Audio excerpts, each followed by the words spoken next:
তো আমি একজন বাবা হিসেবে এগুলো মেনে নিতে পারি নাই। আমার ভাইরা মারা গেছে, তা ছোট ছোট ছেলেমেয়েরা বলতেছে আমার বাবা কই, আমার বাবা কই। এগুলো মেনে নেওয়া যায় না, এগুলো কোনো মতেই মেনে নেওয়া যায় না। যারা সাধারণ মানুষ মারা গেছে তাদের পরিবারের কি অবস্থা?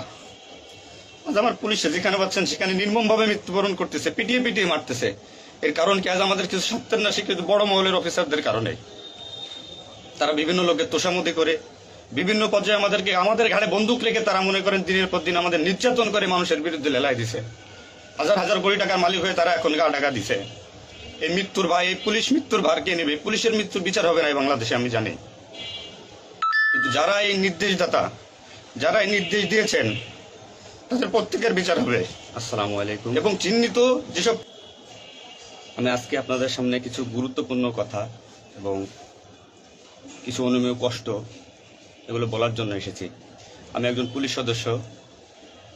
আমি সমগ্র জাতির কাছে একটা অনুরোধ নিয়ে আসছি এবং আমার যারা পুলিশ ভাই বন্ধু ব্যাটসম্যান যারা আছেন, আমি সকলের উদ্দেশ্যে কিছু কথা বলার জন্য আসছি। সমগ্র দেশের মানুষের সামনে কিছু কথা বলার জন্য আসছি।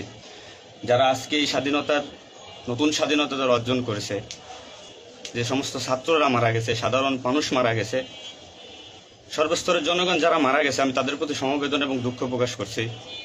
এবং আমার যারা পুলিশে যারা মারা গেছেন যে সমস্ত ভাইয়েরা, তাদের প্রতি আমার সমবেদনা, তাদের পরিবারের জন্য আমার সমবেদনা। তো আমরা নিম্নপদস্থ কর্মকর্তারা যারা ডিপার্টমেন্টে চাকরি করি, আমাদের আদেশ মানতে হয়, নির্দেশ শুনতে হয়। আজ দেখেন যে সাধারণ শিক্ষার্থীরা মারা গেছে, পুলিশ যারা মারা গেছে তারা সব নিম্নপদস্থ কর্মকর্তারা, যারা আদেশ দিচ্ছেন, নির্দেশ দিচ্ছেন, তারা কিন্তু কেউ মারা যায় নাই, বা অন্য কোনো বাহিনীর কোনো সদস্য মারা যায় নাই। তো এখানে একটা প্রশ্ন থেকে যাবে, পুলিশ কেন? পুলিশ কেন হয়? Police is so called. Police আজকে দেশের জাতীয় ভিলেন। এই পুলিশ সর্বপ্রথম ৭১-এর মুক্তিযুদ্ধের সময় রাজাকার বাহিনীর বিরুদ্ধে প্রথম কাউন্টার অ্যাটাক রাজারবাগ থেকে দিয়েছিল। আর সেই গৌরবময় ইতিহাস উজ্জ্বল পুলিশের আর জাতীয় ভিলেনে পরিণত করেছে কিছু স্বার্থান্বেষী মহল। আমাদের পুলিশের কিছু স্বার্থবাদী পুলিশ কর্মকর্তারা যারা বড় বড় চেয়ারে বসে, বড় বড় জায়গায় বসে আমাদেরকে ব্যবহার করে তাদের স্বার্থ উদ্ধার করছে। আজ এতগুলো মানুষ মারা গেছে। আমি একজন পুলিশ, এর বাইরে আমি একজন ছাত্র ছিলাম। পড়ালেখা শেষ করে আমি চাকরিতে ঢুকছি। এটা আমার অপরাধ না। আমার ডিপার্টমেন্টকে কলুষিত করছে, এটা অপরাধ। আমি একজন সন্তানের বাবা, আমার 2 বছর বয়সে একজন সন্তান আছে। তো আমি একজন বাবা হিসেবে এগুলো মেনে নিতে পারি নাই। আমার ভাইরা মারা গেছে, তা ছোট ছোট ছেলেমেয়েরা বলতেছে আমার বাবা কই, আমার বাবা কই। এগুলো মেনে নেওয়া যায় না, এগুলো কোনো মতেই মেনে নেওয়া যায় না। যারা সাধারণ মানুষ মারা গেছে তাদের পরিবারের কি অবস্থা? আজ আমার পুলিশে যেখানে পাচ্ছেন সেখানে নির্মমভাবে মৃত্যুবরণ করতেছে, পিটিয়ে পিটিয়ে মারতেছে। এর কারণ কি? আজ আমাদের কিছু সত্যের না স্বীকৃত বড় মহলের অফিসারদের কারণে। তারা বিভিন্ন লোকের তোষামতি করে বিভিন্ন পর্যায়ে আমাদের ঘাড়ে বন্দুক রেখে তারা মনে করেন দিনের পর দিন আমাদের নির্যাতন করে মানুষের বিরুদ্ধে লেলাই দিছে। হাজার হাজার কোটি টাকার মালিক হয়ে তারা এখন গা টাকা দিছে। এই মৃত্যুর ভাই, এই পুলিশ মৃত্যুর ভার কে নেবে? পুলিশের মৃত্যুর বিচার হবে না এই বাংলাদেশে, আমি জানি। কিন্তু যারা এই নির্দেশদাতা, যারা এই নির্দেশ দিয়েছেন, তাদের প্রত্যেকের পুলিশ ডিপার্টমেন্টে আছে এবং চিহ্নিত, তাদের অবিলম্বে প্রত্যাহার চাই এবং তাদের বিচার চাই। যারা নির্দেশ দিয়ে সাধারণ মানুষকে খুন করাইছে পুলিশকে দিয়ে। আচ্ছা, এতগুলো পুলিশ মারা গেছে, এই সম্পূর্ণ দায়ভার এই ডিপার্টমেন্টের অফিসারদের নিতে হবে। কোন অফিসার দেখছেন রাস্তায় মারা গেছে? মারা যায়নি। তারা নির্দেশ দিয়ে সরে গেছে, পুলিশকে সামনে ঠেলে দিয়ে। এটা হত্যাকাণ্ড। এই হত্যাকাণ্ডের বিচার আমি চাই। সমগ্র পুলিশ ডিপার্টমেন্টের এই হত্যাকাণ্ডের বিচার চাই। অবিলম্বে সব দুর্নীতিবাজ পুলিশ কর্মকর্তাদের অব্যাহতি দিয়ে তাদের শাস্তির আওতায় আনতে হবে। এই পুলিশ হত্যার দায়, এই পুলিশ হত্যার বিচার তাদের দিয়ে করতে হবে। আমি জানি না আমার এই কথা বলাতে আমার কি হবে না হবে, আমি সে পরোয়া করি না। আমি শঙ্কিত সেই পরিবার নিয়ে, যারা মারা গেছে, তাদের ফ্যামিলি, তাদের বউ বাচ্চাগুলো এতিম হয়েছে। তা সাধারণ মানুষ মরেছেন, আমি তাদের থেকে ব্যথিত। নির্মমভাবে অত্যাচার করছে, এগুলো মেনে নেওয়ার মতো না। আমি সবাইকে অনুরোধ করব, আমার ভাই বন্ধু যারা আছেন, আমি কোনো উস্কানিমূলক কথা বলতে এখানে আসি নাই। আমি এখন সত্যি বাস্তব কথা বলতে আসছি। আমার কষ্টের সঙ্গে বলতে হয়, আমি একজন পুলিশ পরিবারের ছেলে। আমার বাবা ডিউটিরত অবস্থায়, অন ডিউটির অবস্থায় 2012 সালে মারা গেছেন। আমি পরিচয় দিতে পারছি মানুষের কাছে আমি একজন পুলিশের সন্তান। আমার ছেলে মেয়ে কিভাবে পরিচয় দেবে তাদের সহপাঠীদের কাছে যে আমার বাবা একজন পুলিশ? কিভাবে পরিচয় দিবে? সিসি করবে? আজ মানুষের কাছে, জাতির কাছে, সমগ্র পৃথিবীর কাছে মানুষ আজকে ভিলেন রূপে পাবলিক পরিচয় হয়ে গেছে।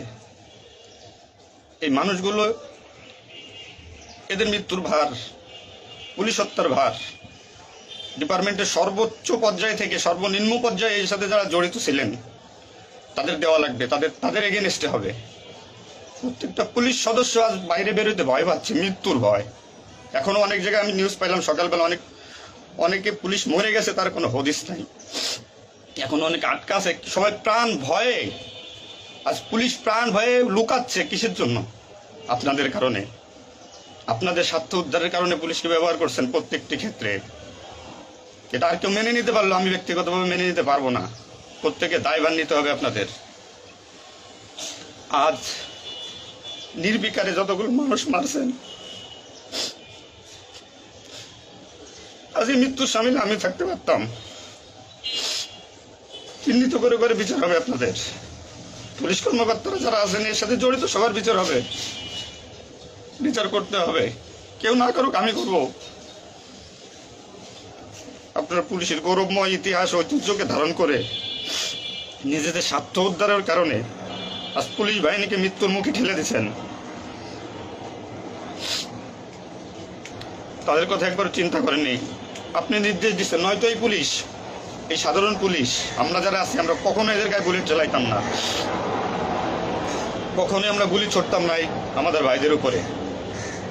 ডিপার্টমেন্টের ম্যাক্সিমাম 80% পুলিশ এখন পড়াশোনার সাথে জড়িত। এভরিওয়াল, সবাই পড়াশোনার সাথে জড়িত, সবাই ছাত্র। আপনারা আপনাদের ব্যক্তিগত রক্ষার কারণে আপনারা এখন কোথায় আছেন? আপনারা একজন বড় বড় অফিসাররা কোথায় আছেন? বেরোয় আসেন, নামেন পুলিশের সামনে, পুলিশকে সিকিউরিটি দেন, দেশের মানুষকে সিকিউরিটি দেন। আপনাদের হাতে পুলিশ বাহিনী ক্ষতিগ্রস্ত, বিপর্যস্ত, বৈষম্য সৃষ্টি করছেন আপনারা। আপনারা প্রতিটা ক্ষেত্রে পুলিশের সাথে পুলিশের বৈষম্য সৃষ্টি করে দিয়ে গেছেন।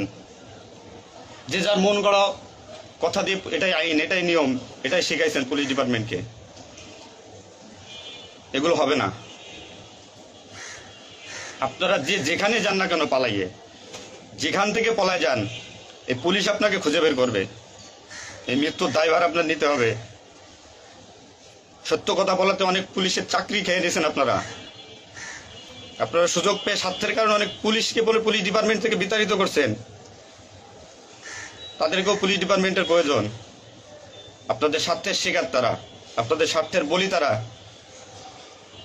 অনেক পুলিশ ভাইরা, সাধারণ পুলিশ ভাইরা যাদের চাকরি থেকে বিচ্যুত করছেন, অবিলম্বে তাদেরকে চাকরিতে আনবেন আপনারা। এটা আমার অনুরোধ। আজ দেশে কি মুহূর্তে, পুলিশকে কোন সিচুয়েশনে ঠেলে দিয়ে গেছেন। নিশ্চিত মৃত্যু, পুলিশের মানুষ নির্মমভাবে পিটাই পিটাই মারতেছে। এর দায়ভার আপনাদের নিতে হবে। প্রত্যেক পুলিশ পরিবারের যে আক্রোশ, যে কষ্ট, এগুলো দায়ভার আপনাদের নিতে হবে। সাধারণ মানুষ আপনাদের ক্ষমা করবেন। আপনারা সবাই চিহ্নিত, আপনারা সবাই এই বাংলাদেশের দুর্নীতিবাজ পুলিশ অফিসারদের আপনারা সবাই চিনেন, আপনারা সবাই তাদের চিনেন।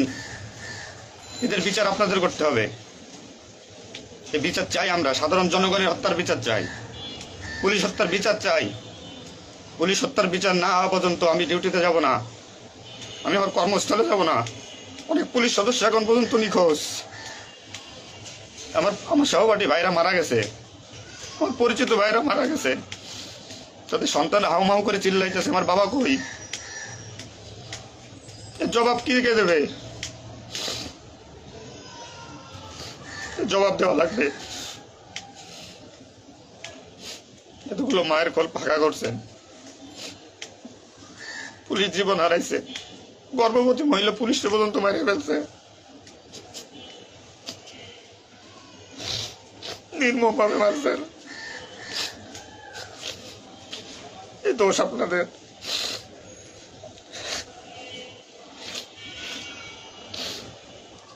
চাকরির ভয় নাই, চাকরি যায়, যাক ভিক্ষা করে খাবো, নির্যাতন আর মানবো না। করছেন পুলিশ ডিপার্টমেন্টের জন্য আপনারা? কত পুলিশ মারা গেছে তার তো ঠিক নাই।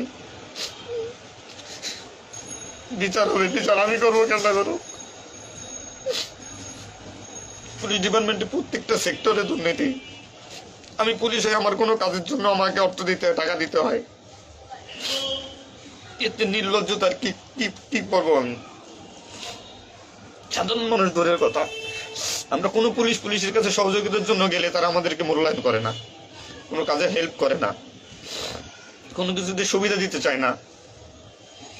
আজ ডিপার্টমেন্টে বৈষম্য সৃষ্টি করে থেকে গেছেন আপনারা।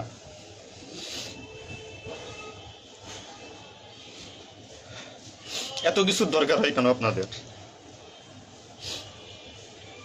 আজ আপনারা কেউ মারা যাননি, সবাই নির্দেশ দিয়ে যার যার মতো সুযোগ মতো পালাইছেন, সুযোগ মতো চুপচাপ করে বসে আছেন। পুলিশ ডিপার্টমেন্টের অনেকে আছে যারা এর সাথে জড়িত না, সরাসরি গুলি করতে চায় নাই, বাধ্য করছেন, নির্মম মৃত্যুর দিকে ঠেলে দিয়েছেন এদেরকে। কোনো কিছুই মনে করেন আপনারা। তো নতুন দিনের যে নতুন দিনের সূচনা হয়েছে বাংলাদেশে, স্বাগত জানাই। আমি কোনো রাজনৈতিক দলের পরিপক্ষ না, আমি আজ পুলিশ। যে সরকারি আসবেন আমি সেই সরকারি গোলামি করতে হবে আমার। দেশের মানুষের জন্যই পুলিশ, আইন শৃঙ্খলার জন্যই পুলিশ, সাধারণ মানুষের জন্যই পুলিশ। তুমি পুলিশ আজকে কেন আতঙ্কের নাম হবে? পুলিশ মানুষ থেকে আজ কেন দূরে থাকবে? দিন শেষে পুলিশ মানুষ, পুলিশ কারো স্বামী, কারো বাবা, এটা চিন্তা করবেন। ডিপার্টমেন্টের যে সমস্ত অসাধু কর্মকর্তারা আছেন প্রত্যেকটা সেক্টরে শিক্ষা নেন, বিশেষ করে যারা আসছেন ঊর্ধ্বতন কর্মকর্তারা শিক্ষা নেন। আজ আপনাদের স্বার্থের কারণে, আপনাদের কারণে আজ ডিপার্টমেন্টের এই অবস্থা। তছনছ হয়ে গেছে পুলিশ ডিপার্টমেন্ট। কথা বলার মতো কোনো ওয়ে নাই, কথা বলতে পারতেছি না। আমি তো বেঁচে আছি, তারা মারা গেছে, কি নির্মম ভাবে মারা গেছে, মেরে ফেলছেন আপনারা। তো আমি শুধু পুলিশ বাহিনীরে যারা আক্রান্ত করছেন আপনাদের বিচার করব, আপনাদের বিচার হবে। সবকিছুর দায়ভার আপনাদের। ঘুমাইতে পারি না এই কয়দিনে, ভয়তে, চিন্তায়। মারা যাওয়া পুলিশের ছেলেমেয়েরাও চিৎকার করে বলতেছে আমার বাবা কই। সহ্য করার মতো না, মানুষ হিসেবে সহ্য করার মতো না। তো পরিশেষে একটা কথা বলবো, আমার যারা ডিপার্টমেন্টে আছেন, চাকরি করতেছেন করেন, সমস্যা নাই, চাকরি ছাড়ারও দরকার নাই। শুধু বিবেকের কাছে একটু প্রশ্ন করেন যে এরা আমাদের কিভাবে আমাদের ব্যবহার করছে ডিপার্টমেন্টে।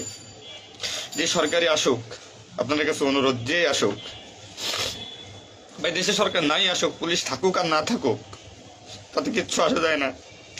তো আমার একটা দাবি, একজন পুলিশ হিসেবে, একজন পুলিশের সন্তান হিসেবে, ডিপার্টমেন্টের ঐতিহ্য যারা নষ্ট করছেন, এই পুলিশের সুনাম যারা নষ্ট করছেন, এদের বিচার চাই আমি, 100% বিচার চাই।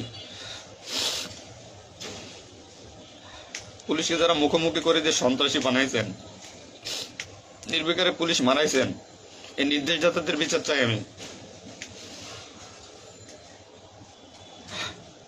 এবং দেশের আইন শৃঙ্খলা পরিবেশ নিয়ন্ত্রণে আনতে সর্বপ্রথমে পুলিশ বাহিনীকে সুশৃঙ্খল করতে হবে। আমি আর অনুরোধ সবার কাছে যে আপনারা পুলিশকে খারাপ চোখে দেখবেন না।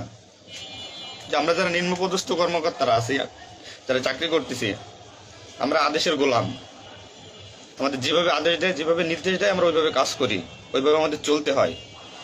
যে ভীতি, না মানলে চাকরি চলে যাবে, যাক, এই চাকরির প্রতি আর এখন কোনো নাই।